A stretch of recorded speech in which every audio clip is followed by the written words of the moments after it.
नमस्कार, आप देख रहे हैं आपकी खबर आपका फायदा। स्वागत है आपका जी बिजनेस के मोतीलाल ओसवाल स्टूडियो में। और आज की हमारी थीम है, आज का हमारा शो है कैंसर, महंगे इलाज का डर। ये एक महत्वपूर्ण मुद्दा इसलिए है क्योंकि कैंसर जैसी बीमारी, कैंसर का नाम सुनते ही रूह कांप जाती है। ये घातक बीमारी तो है ही, साथ ही इसका महंगा इलाज ज़्यादातर लोगों को सड़क पर ला देता है। फ्रंटियर्स इन पब्लिक हेल्थ की रिपोर्ट की माने तो सरकारी और ट्रस्ट के अस्पतालों में कैंसर के सालाना इलाज का खर्च 3.25 लाख रुपए से अधिक बैठता है। ईयरली इलाज की बात मैं कर रहा हूँ, और ये लंबी बीमारी है, कई सालों तक इलाज चलता है। उसके हिसाब से आप जोड़ लें कि कितना महंगा पड़ता है। इसी से आप निजी अस्पतालों में खर्च का अनुमान लगा सकते हैं। आज हम इसी मुद्दे पर चर्चा करने वाले हैं और समझेंगे कि आखिर कैंसर के महंगे इलाज की वजह क्या है, क्या इसे सस्ता किया जा सकता है, और अगर हाँ तो इसके लिए किस तरह के कदम उठाने की ज़रूरत है। इस पर डिटेल में बात होगी, लेकिन उससे पहले देखिए ये रिपोर्ट।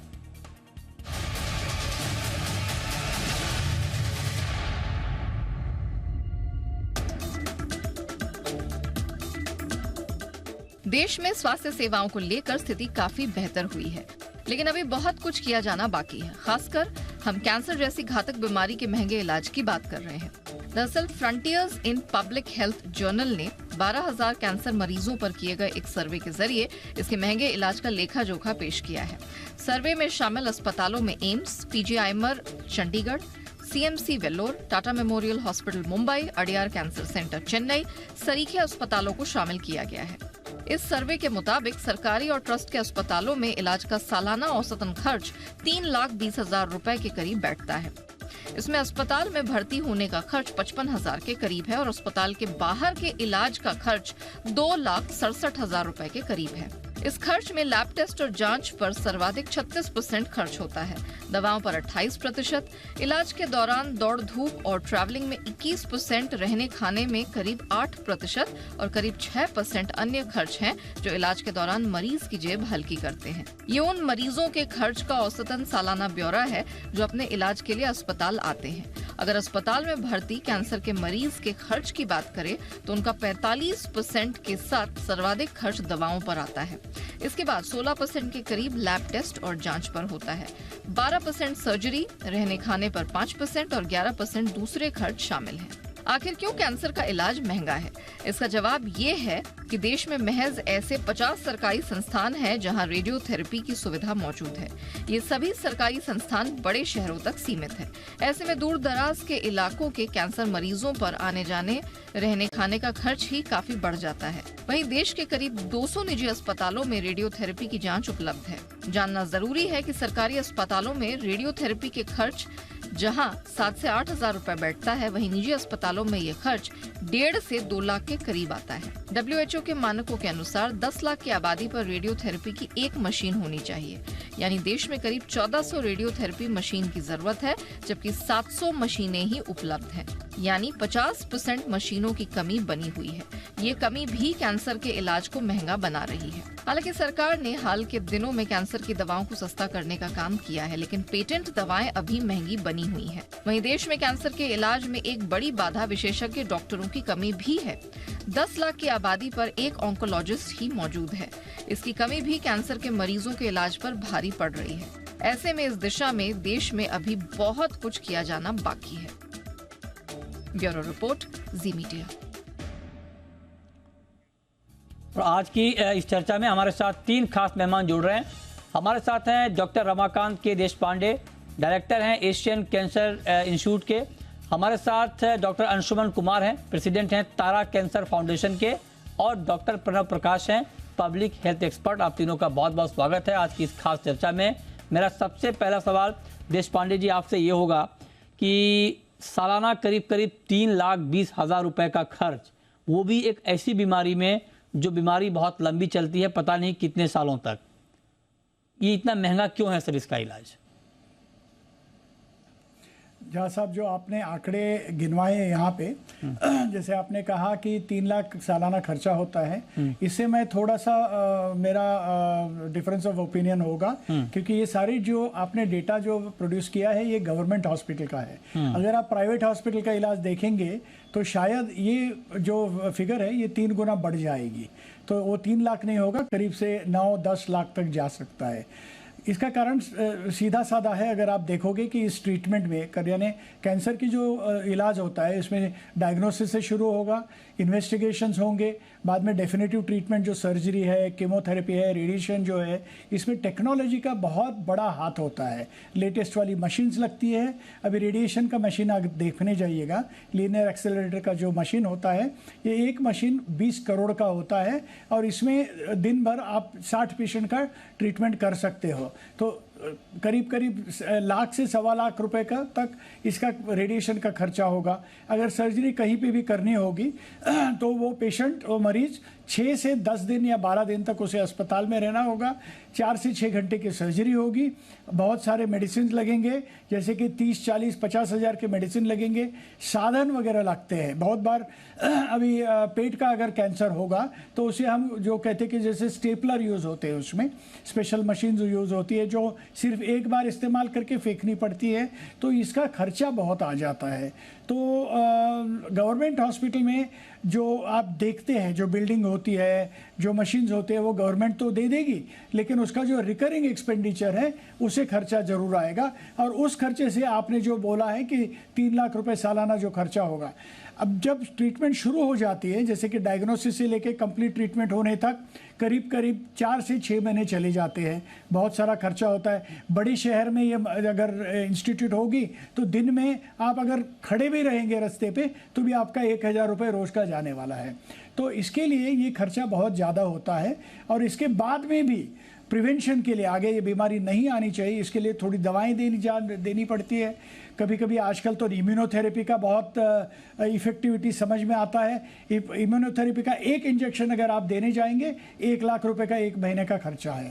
तो जाहिर है कि ये आपने जो आंकड़े दिए हैं ये डरावने हैं, लेकिन असली पिक्चर इससे भी ज़्यादा डरावना है। बिल्कुल जो बात आप कह रहे हैं सर, ये बिल्कुल ठीक है।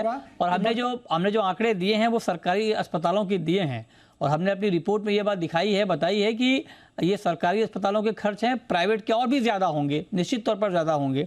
लेकिन अंशुमन जी, मैं आपसे पूछना चाहता हूं सर कि क्योंकि एक गरीब क्या, मतलब आप 3,20,000 रुपए का खर्च सालाना, मैं तो मिनिमम बता रहा हूं सरकारी अस्पतालों का, ये उठाना बहुत सारे लोगों के लिए संभव नहीं होगा ईयरली इतना खर्च करना, और पता नहीं कितने सालों तक करना पड़े। तो आप जरा बताइए सर, क्या कुछ ऐसा रास्ता निकल सकता है कि ये इस बीमारी का इलाज अफोर्डेबल हो सके? जी, देखिए डॉक्टर देशपांडे ने जो बात बताई बिल्कुल सही है। प्राइवेट वाली बात उसको हटा लिए, इसलिए कि गवर्नमेंट का स्टैंडर्ड आपने जो लिया, ये स्टडी में लिया गया, इसलिए कि एक स्टैंडर्ड है, एक मापदंड है, उससे हम कंपेयर कर सकते हैं, तो इसलिए प्राइवेट ज्यादा जाएगा। अब गवर्नमेंट में जो खर्चा है, आप देखिए जरा ध्यान से कि दवाइयों का खर्चा जो ना आयुष्मान भारत में कवर हो रहा है, ओपीडी का खर्चा और जांच का खर्चा ना आयुष्मान भारत में कवर हो रहा है, ना कोई इंश्योरेंस एजेंसी कवर करती है।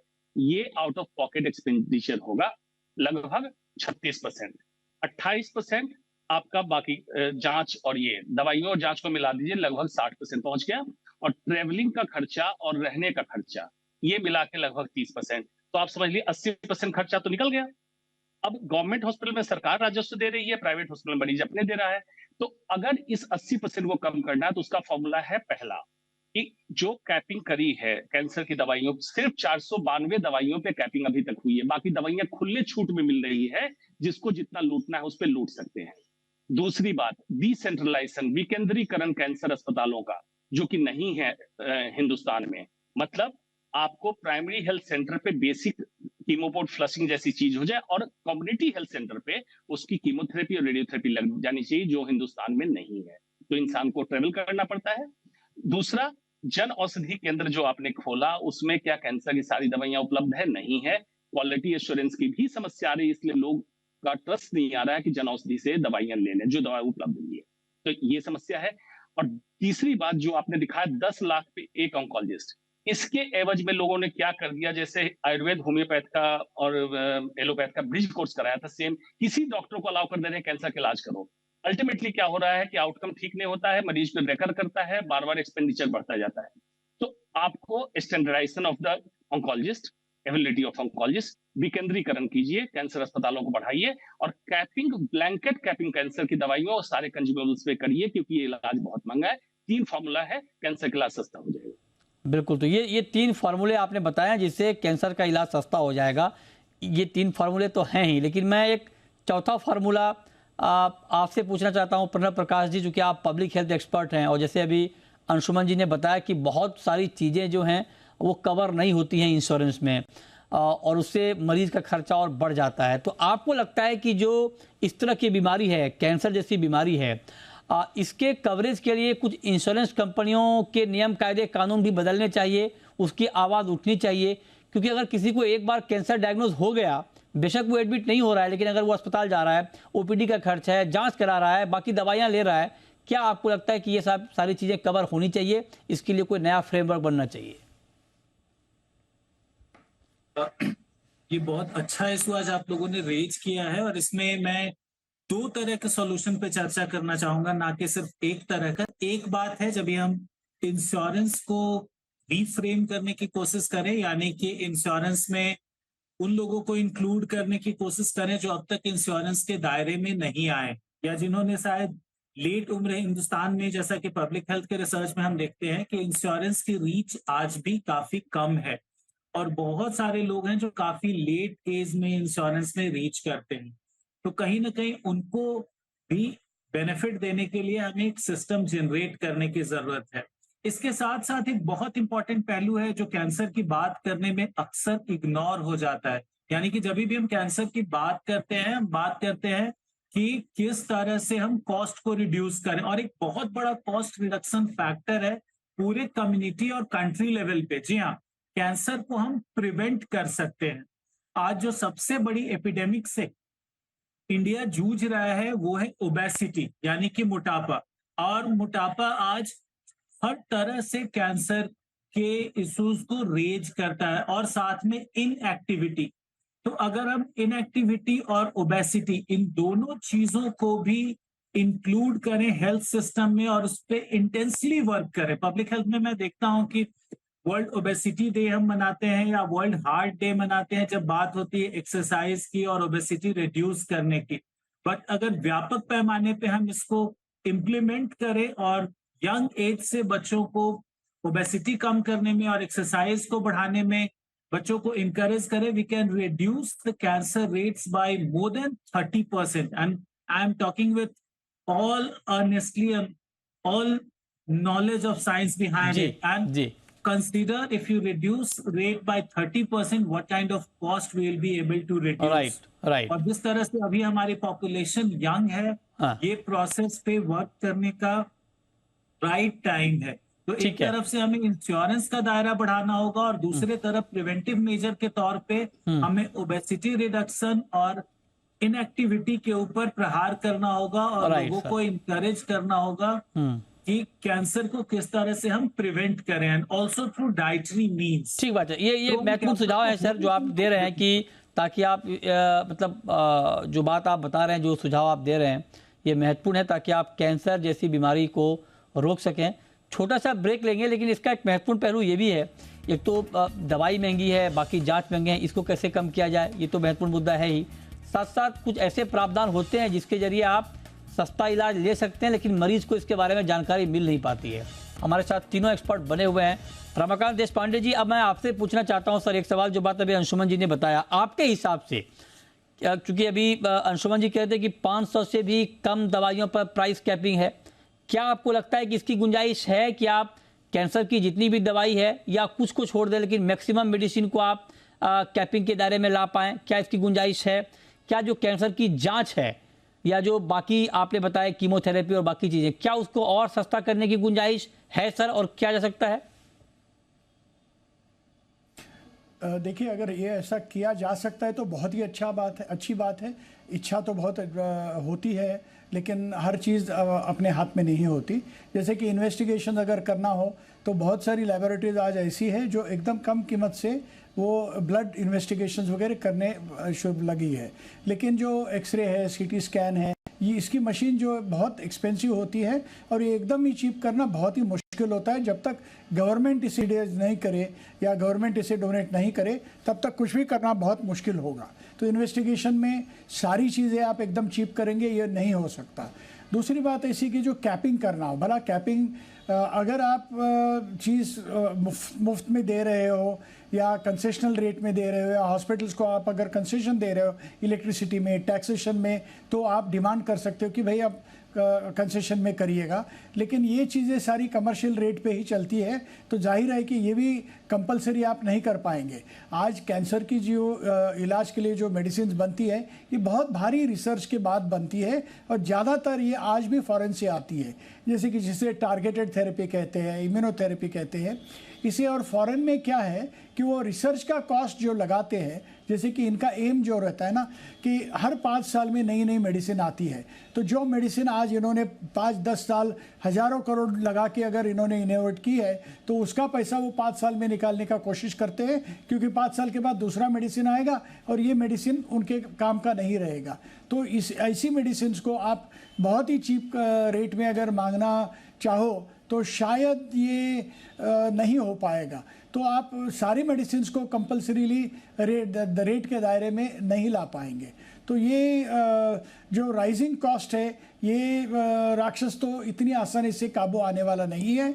लेकिन बहुत सारी इंडियनाइज्ड मेडिसिन जो है, मैं आयुर्वेदिक या होम्योपैथिक मेडिसिन के बारे में नहीं कह रहा हूँ, लेकिन इंडियनाइजेशन यानी जैसे रिसर्च हमारे कंट्री में होगा, जैसे कि मेड इन इंडिया होगा, इंडियनाइजेशन होगा, मेक इन, तो ये अगर ज़्यादा बढ़ता जाएगा तभी इसकी कॉस्ट ज़्यादा कम होती रहेगी, नहीं तो ये काबू में लाना बहुत मुश्किल है। मतलब आप कह रहे हैं कुछ तरीके अपनाने पड़ेंगे। लेकिन अंशुमन जी, मैं आपसे ये पूछना चाहता हूँ सर, क्या जो अभी एक हमारा जो इलाज का तरीका है कैंसर का, क्या इसके तौर तरीके में भी आपको लगता है कि कुछ बदलाव करके हम कॉस्ट को कम कर सकते हैं? मसलन अब मान लीजिए बिहार का कोई पेशेंट मुंबई आता है टाटा में ट्रीटमेंट कराने कैंसर का, या दिल्ली आता है, मान लीजिए उनकी सर्जरी हो गई अगर कैंसर है, अब कीमो देना है उसके बाद या उससे पहले जो भी ट्रीटमेंट आप लोग करते हैं, तो क्या ऐसा कुछ हो सकता है कि कीमो को डिसेंट्रलाइज कर दें कि आप ट्रीटमेंट तो कराएं मेन सेंटर में, लेकिन अगर आपको कीमो लेना है जिसके लिए आपको हर 2 महीने 3 महीने पे आना पड़ता है या हर महीने आना पड़ता है,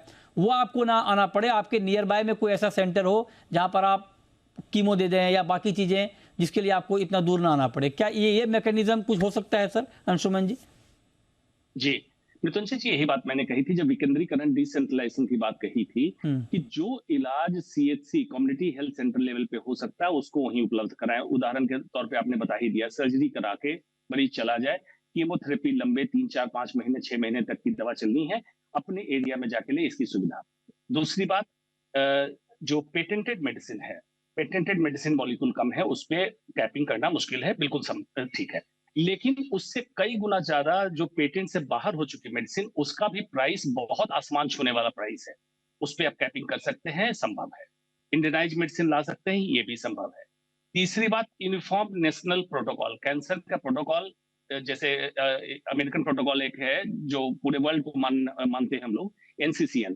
तो इंडिया का भी, क्योंकि कैंसर वॉल्यूम अपने यहाँ ज्यादा है, नेशनल प्रोटोकॉल बनाइए कि इस मरीज का इलाज यही होना चाहिए। तो सब में इम्यूनोथेरेपी की जरूरत नहीं होती है। आप देखते हैं जो इंश्योरेंस कवर का पेशेंट होता है उसको इम्यूनोथेरेपी दी जाती है, कैश पेशेंट को नहीं दी जाती है। तो लेवल 1 एविडेंस जिसमें उसको आपने दिया, कैंसर का इलाज सस्ता हो गया। उसके बाद आपको करना पड़ेगा, जो विकेंद्रीकरण की बात मैंने कही थी, ये तो करना ही पड़ेगा, इन्फॉर्म नेशनल प्रोटोकॉल करना पड़ेगा। दूसरा, अवेलेबिलिटी को easy access and spoke hub pattern, मतलब कि मरीज दिल्ली पहुंचा, हब है सेंटर कैंसर का, इसने देखा कि मुजफ्फरपुर का पेशेंट है बिहार में, इसको बता दिया वहां पे बेड खाली है, आप वहां जाइए, यही ट्रीटमेंट प्रोटोकॉल चल रहा है, मैं लिख के दे रहा हूँ, वहां पे अपडेट हो गया इलेक्ट्रॉनिकली, आजकल डिजिटल जमाना है, वहां पे मरीज गया, वही इलाज हो जाए जो दिल्ली में उसका प्लान हुआ। अगर इस तरह का पहल हम करते हैं और गवर्नमेंट अगर चाहती है, क्योंकि स्ट्रांग पॉलिटिकल विल पावर के रिक्वायरमेंट है, डॉक्टर देशपांडे ने बिल्कुल कहा कि डॉक्टर के चाहने से क्या हो जाएगा, अगर स्ट्रांग विल पावर होगा पॉलिटिशियन का तो कर देंगे, आयुष्मान भारत सॉल्यूशन नहीं बनेगा कैंसर। ये बात सही है, बिल्कुल आपने ठीक बात कही कि स्ट्रांग विल पावर होना चाहिए। और इसीलिए प्रणब प्रकाश जी, मैं आपसे पूछना चाहता हूं, जो बात देशपांडे जी शुरुआत में कह रहे थे कि 3,20,000 का तो हमने सरकारी अस्पताल का बताया है, प्राइवेट में आप जाएंगे तो ये खर्च कई गुना बढ़ जाता है। क्या आपको लगता है कि कैंसर जैसी गंभीर बीमारी के लिए कोई पैन इंडिया सेंटर के लेवल पे कोई ऐसा रेगुलेशन हो प्राइवेट में भी, ताकि वहां पर भी मतलब आप ऐसा ना हो कि कॉस्ट 4 गुना 5 गुना अपनी मर्जी से बढ़ा दें, मतलब कुछ ऐसा रेगुलेशन ताकि इस तरह की गंभीर बीमारी का इलाज प्राइवेट हॉस्पिटल में भी हो पाए। सरकार का वहां पर कोई कैपिंग हो, कोई नजर हो, कोई रेगुलेशन हो, क्या ये संभव है?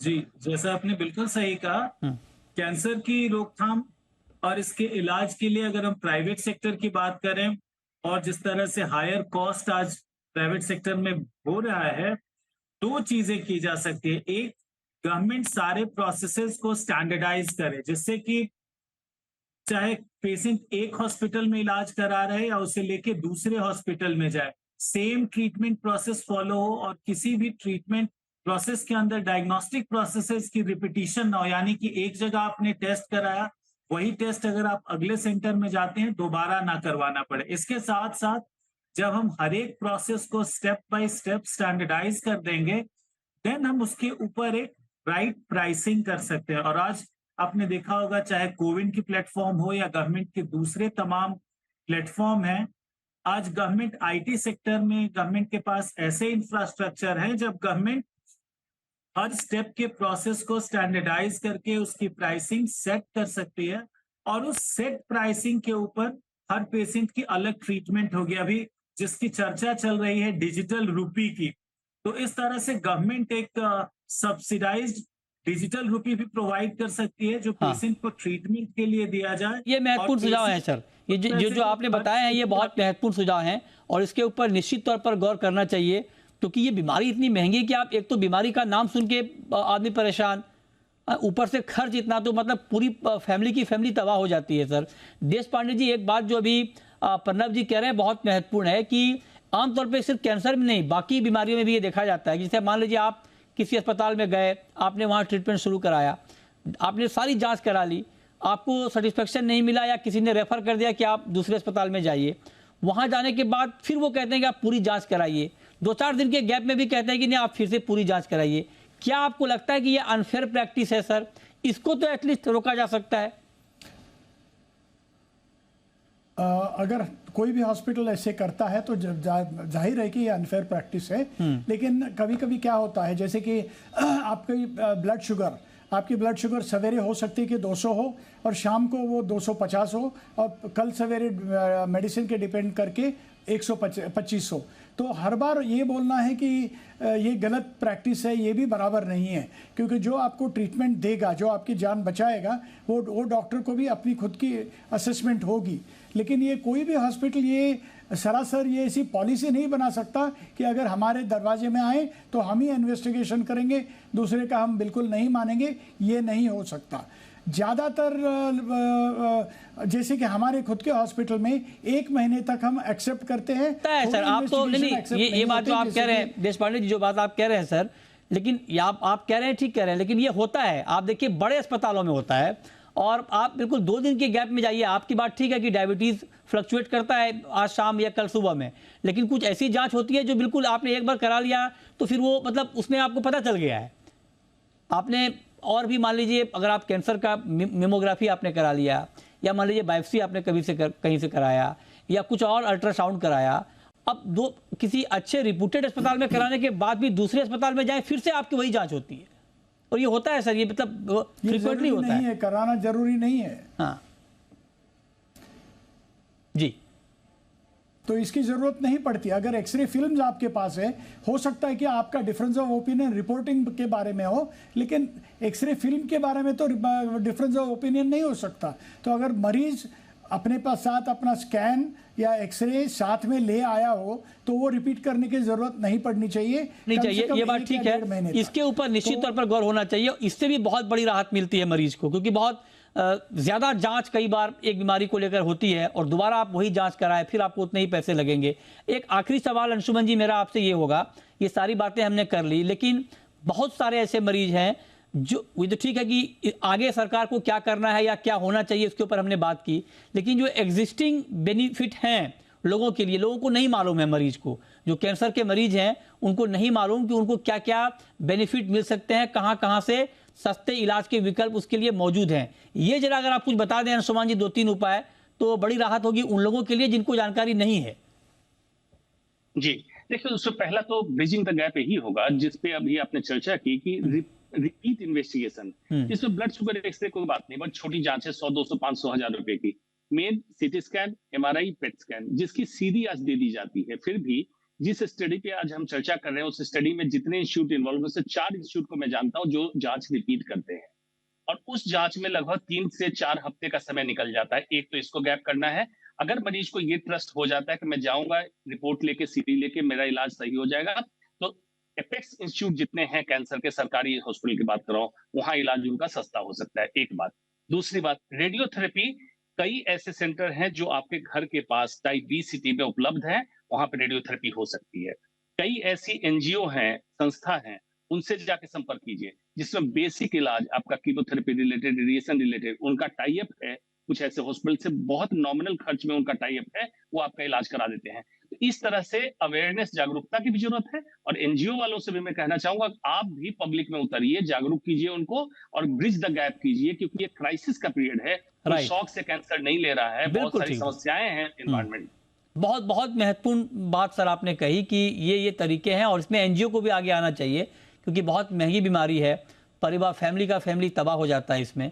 तो बहुत ज़रूरी है कि जितना सपोर्ट हो पाए हर लेवल से होना चाहिए, ताकि लोग इस तरह की गंभीर बीमारी से डट कर लड़ सके, मुकाबला कर सके। बहुत शुक्रिया अंशुमन जी आपका, देशपांडे जी आपका, और डॉक्टर प्रणव प्रकाश जी आपका हमारे साथ आज की इस खास चर्चा में जुड़ने के लिए।